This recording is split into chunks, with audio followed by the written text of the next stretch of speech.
नमस्कार सर्वांना, स्वागत आहे सर्वांचं साक्षी गोट फार्म अँड ब्लॉग चॅनलवर. शेळ्यांचे बघा चाललंय चारा खायचं. ह्यांना घातले शाळवाची वैरण म्हणजे कडबा कुट्टी आणि हरभऱ्याचं भुसकट घातले आणि एकदम छान खाते ते बघा. सगळे खायला लागले. ते बोकड तिकडे बांधले आणि शेळ्या हिताय त्या. बोकडाचं काय झालं माहिती आहे का, आज पाय अडकला होता. पाय मोडता मोडता वाचलाय बोकडाचा.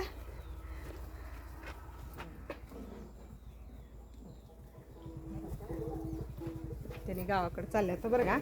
आणि शेळ्यांचं चाललंय निवांत. आणि आज एक मला बोलायचं होतं, ते बोलते बरं का. असू द्या, जाऊ द्या, काय असेल ते असेल. कसं असते माहिती आहे का, मी अनुभवलेलं सांगते बरं का. कसं असते, आपल्यात कोणतरी एक जळकं कपटं नासकं एखादा घेणं माणूस असतंय आणि त्या माणसामुळं ना आपल्या पुऱ्या आयुष्याची वाट लागलेली असते. आणि त्याच माणसाला आपण चांगलं म्हणत असतो. आणि ते माणूस काय करतो माहिती आहे का, तोंडावर लय गोड बोलतं, लय म्हणजे लय गोड बोलतं. आणि अदृश्यपणे आपल्याला इतका त्रास इतका त्रास देत असतं की आपण सांगू शकत नाही. त्यानं फक्त आहे ना स्वतः मोठं व्हायचं बघितलेलं असतं आणि दुसऱ्यांची नुसता वाट लावायचं धरलेलं असतं. पण एक सांगते, मी अनुभव घेतलेला आहे आणि मी डोळ्यानं बघते. पण काय होतं माहिती आहे का, जे आपल्याला अदृश्यपणे त्रास देते ते त्यांना वाटत असतं मी याला त्रास देते आणि त्याला लय मजा वाटत असते, कारण आनंद होत असतो. ती जे म्हणतं तसं त्याला मिळत असतंय. पण लक्षात ठेवायचं, ज्याला तुम्ही त्रास देताय का नाही, त्याला आयुष्यभरी जरी त्रास झाला तरी पण त्याचा शेवट इतका छान होत असतो, इतका छान होत असतो की देव त्याला सुखरूप नेत असतो. प्रत्येकाला आलंय म्हणल्यावर जायचं असते. आणि आपण येताना काय घेऊन आलो नाही, जाताना काय घेऊन गेलो नाही. त्यामुळं आपण सगळ्यांसंग चांगलं राहून, चांगलं वागून, चांगलं गेलेलं एकदम चांगलं असतं. नाहीतर कसं असतं माहिती आहे का, जे आपल्याला अदृश्यपणे त्रास देते का नाही, ते कशी करत असते त्याने आता मी अनुभवलेलं सांगते बरं का. आम्ही काय सुशिक्षित आहे बाई, आमच्यात काय देवाबिवावर आम्ही काय विश्वास ठेवत नाही आणि आमच्यात तसलं पटत नाही काय. आणि त्याने तर एवढं चटूक फिटूक करत असते ते ना, लय म्हणजे लय करत असते ते. त्याने वाट लावत असते ती सगळ्यांची.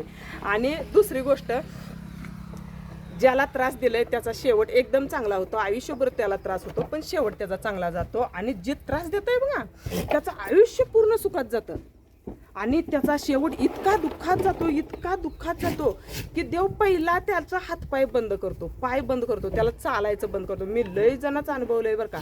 ज्यांनी लोकांना त्रास दिलाय आणि आम्हाला ज्यांनी त्रास दिलाय, म्हणजे मी अनुभवलंय स्वतः. त्याचं पहिला गुडगुबाद करतोय देव आणि त्याला पहिला जाग्यावर पाडतोय. त्याचं सगळं जाग्यावर राहतं. 4-4, 5-5, 7-7, 8-8 वर्ष ती जाग्यावर पडतं आणि त्याचं नासून त्याला खतं पडून त्याला मरण येतं. आयुष्य त्यानं मस्त सुखात काढलेलं असतं पण शेवट त्याचा दुःखात जातो, कारण त्याला देव वर घ्यायला तयार नसतो, कारण विनाकारण त्याने एखाद्याला त्रास दिलेला असतो. त्यामुळे देव त्याला वर घेत नसतो लवकर, कारण तुझं केलेलं तू अजून फेडला नाहीस म्हणतो आणि देव त्याला त्याच्याकडनं सगळं फेडून घेतो. आपण म्हणतोय खऱ्याची दुनिया नाही, खऱ्याचं काय नसते, पण हे कलियुग आहे. कलियुगात कसं आहे माहिती आहे का, खोट्याच्या मागे झुंड जात्या आणि खरं एकटं पडतंय. जिथं एकटं पडलेलं असतं ना, 100% ओळखायचं की माणूस खऱ्या नाही, त्यामुळे ही एकटा पडलाय. आणि जे झुंड असते बघा, ते झुंड 100% खोट्याच्या मागे असते, खऱ्याच्या मागे झुंड कधीच नसत्या.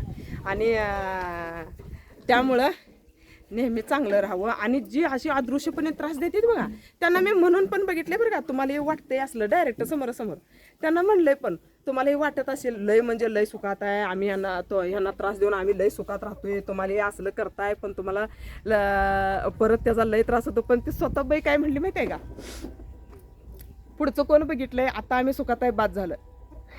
म्हणजे विचार करा, त्यांच्यात आणि आमच्यात इतका फरक आहे की आम्ही पुढचा विचार करतो, बाबा आम्ही जर असं कोणाला त्रास दिला आणि आमच्यामुळे जर एखाद्याचं मन दुखावलं तर आम्हाला ते फेडावं लागणार आहे.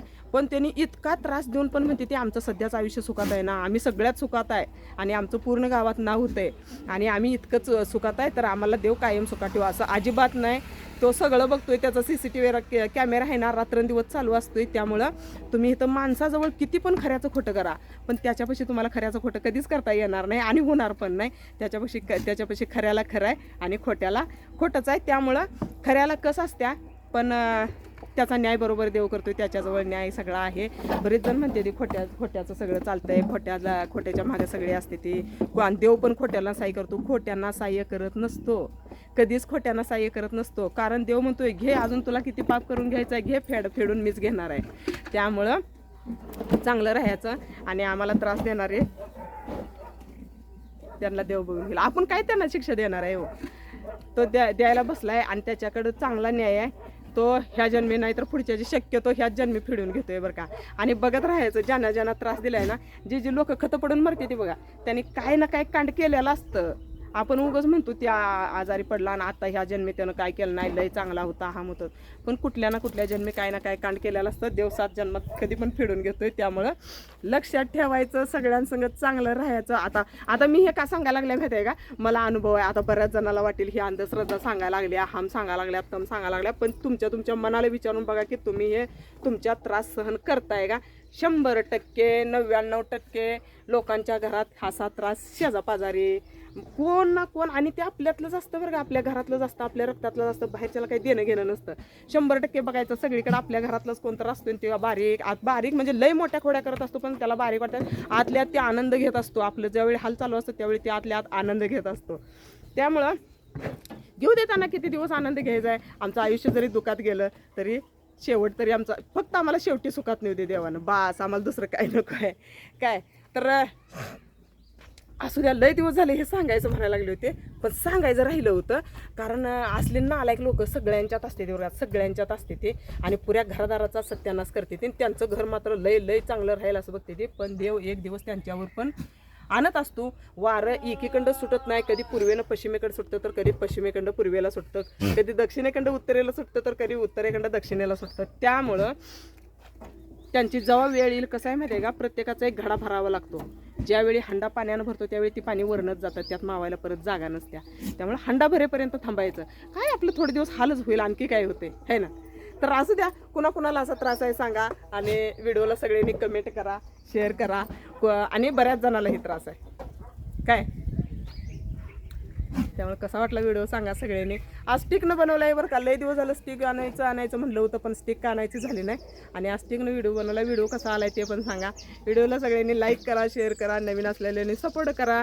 धन्यवाद. भेटूया आणखी एका व्हिडिओमध्ये. आजचा जरा व्हिडिओ वेगळा झालाय, कसा झालाय सांगा नक्की बघा.